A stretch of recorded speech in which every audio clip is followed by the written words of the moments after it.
A new month, a new stack of reads planned. Let's take a look.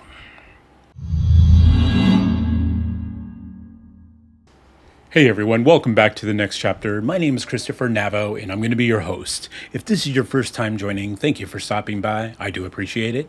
Please leave a comment and let me know what you think of the content. Today's video is my August TBR. Now I just came off of July, which was a pretty good, decent month for me. I will have a wrap up of everything I read for July in my next video in the next few days. Again, that will be my last official all month wrap up. I will be splitting up my reviews and my thoughts of the books I read by monthly. So I will be doing a mid-month check-in this month of the books that I have been currently reading for the month. Hope that makes sense. July was a pretty successful month for me because I was involved in 2 readathons. Anytime I seem to be involved in the readathons, I do pretty well, but usually the month after I burn out. Like May I burned out. No, I gotta say, I'm still pretty energized about what I have planned for the month. So without any further ado, let's go into what I have planned for the month of August.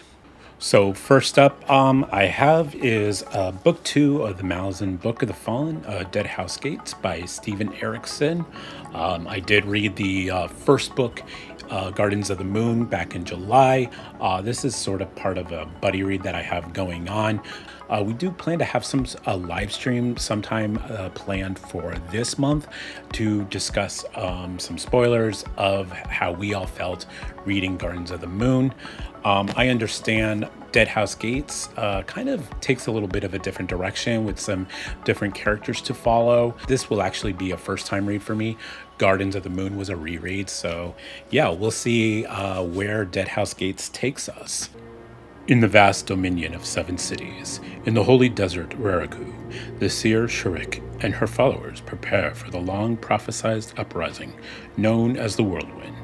Unprecedented in size and savagery, this maelstrom of fanaticism and bloodlust will embroil the Malazan Empire in one of the bloodiest conflicts it has ever known, shaping destinies and giving birth to legends.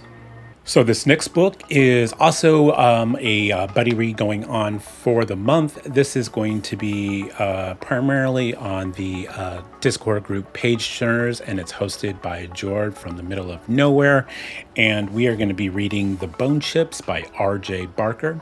I don't know really anything too much about this. It does look like a very nautical type of fantasy type of read, which I have always enjoyed.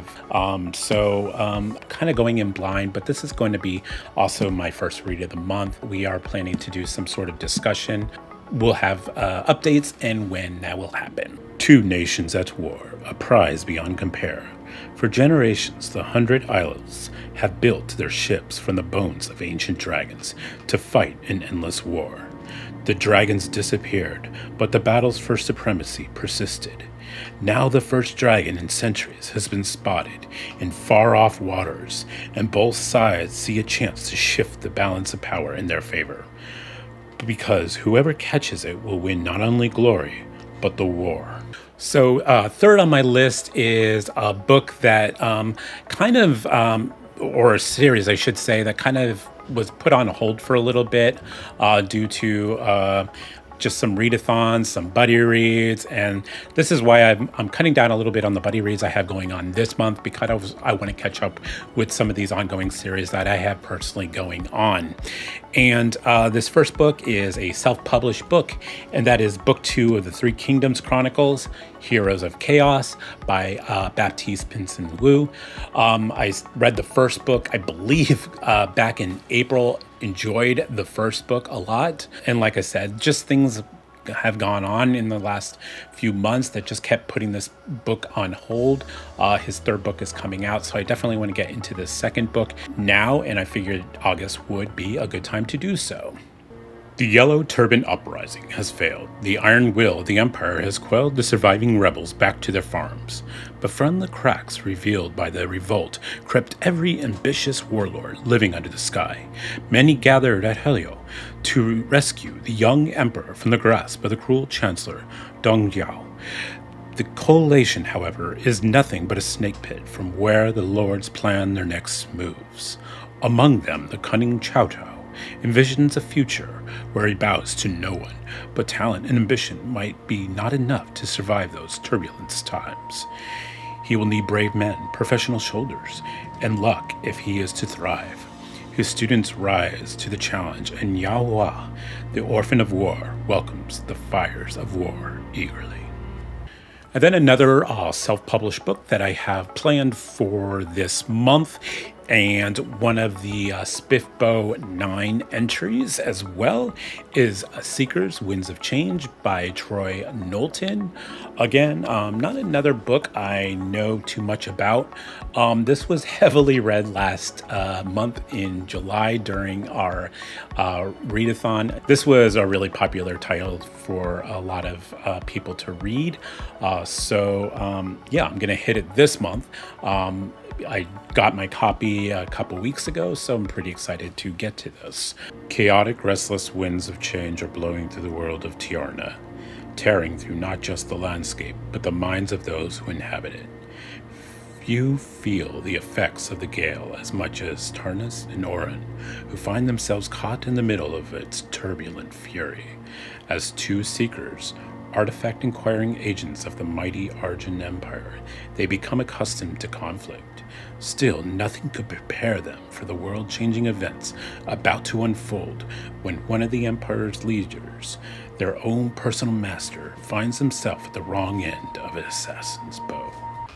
So this next read is getting back into the retro reads that I've been talking about off and on my channel that kind of slipped a little bit from the wayside. Again, this was kind of mentioned in my channel update video.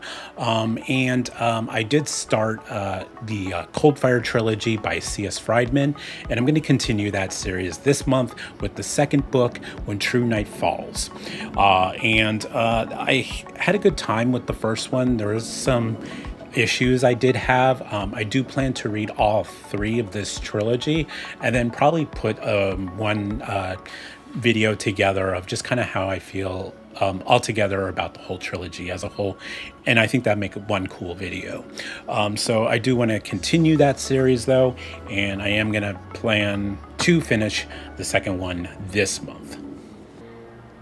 Determined to seek out and destroy the source of the Fae-born evil that is rapidly strengthening its control over the world of Urna, Damian Vrice, the warrior priest, has renewed his dangerous alliance with Gerald Turnt, the immortal sorceress known as the Hunter.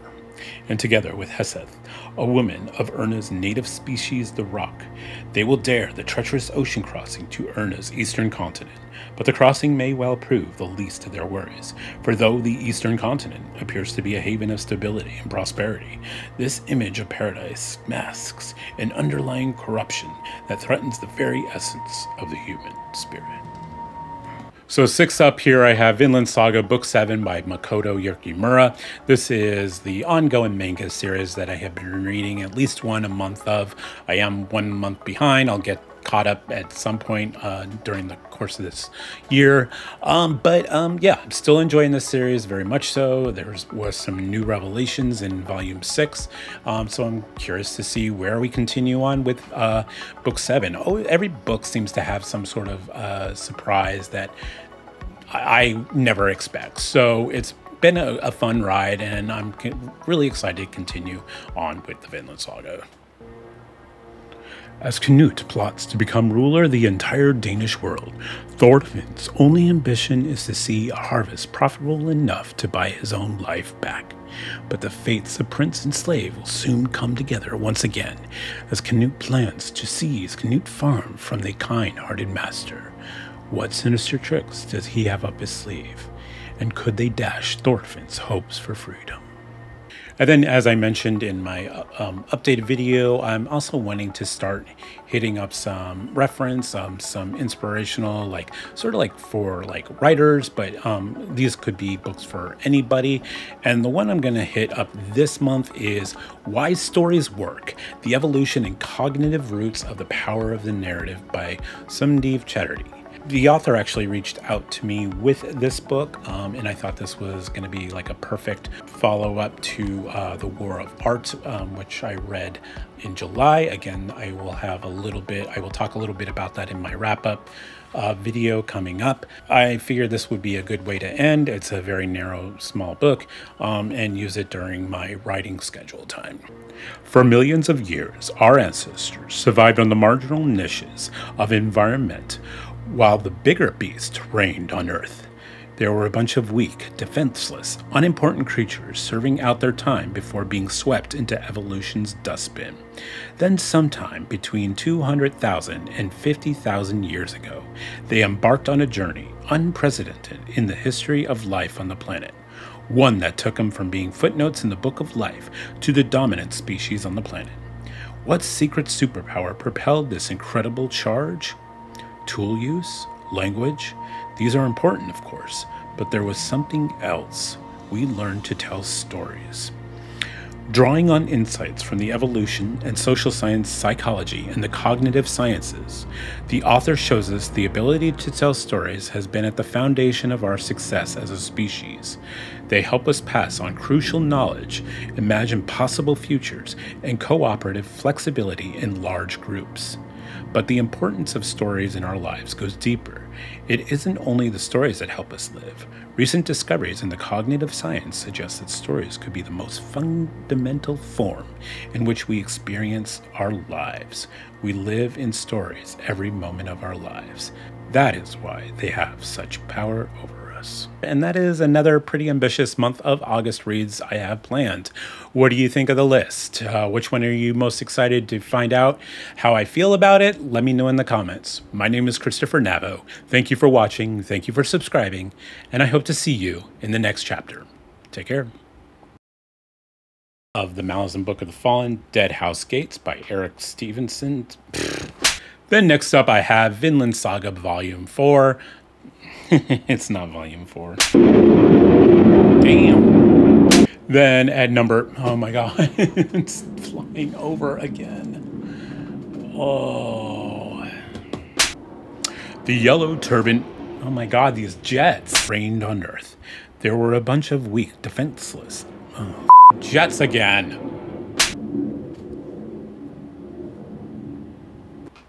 Are you done? Are you done flying over my house? Hello, Yoshi. You are knocking my microphone. Why are you being bad, huh? Why are you being bad? Why are you being bad? Can I record? No? Can I record? Do you want to talk? Look at the camera.